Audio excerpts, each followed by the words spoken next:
It's another week of MakerLab STEM edition. This week, we're going to explore flower power. Flowers are the jewels of nature. They provide pollen for bees and help produce fruits and vegetables for us to eat.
Many of us are very familiar with the main parts of a flower: stems, leaves, and petals. But did you know that there's more to a flower? Today we're going to dissect one and take a closer look at those smaller parts and find out what they do. These are the items you'll need to conduct this project. Things to write with: tape, magnifying glass, scissors, and a diagram of flower parts. I drew my own, but you can find plenty of printables on the internet. The most important part of this project is the flower. I chose a daylily, sometimes called a tiger lily, from my garden. This flower will be deconstructed in order to try and locate all of the flower parts. As I deconstruct my flower according to my diagram, I will be looking for the following things: leaves, stem, receptacle, sepal. I'm going to be looking for the pistil, which contains the stigma, style, and ovary, the stamen, which contains the anther and filament, and the petal. One thing I won't have are the roots, because my plant is still growing in the garden.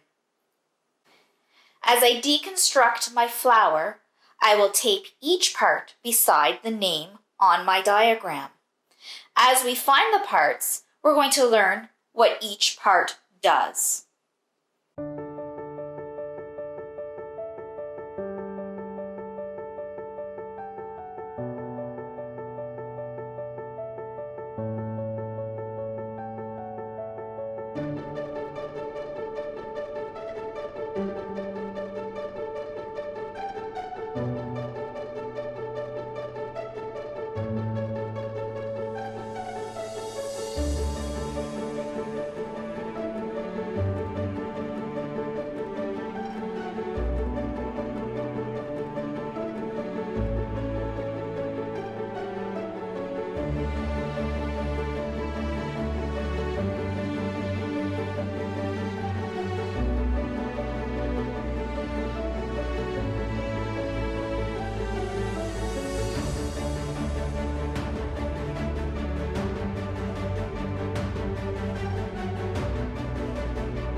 We discovered all of the parts of the daylily. Now it's your turn to find a flower and try to find all of the same parts. The next time you stop to smell the roses, take a closer look inside. To extend this activity, investigate the following questions. Where do flowers grow? What do they need to grow? And how many different flowers are around the world? Click on the book links below to find more information about flowers.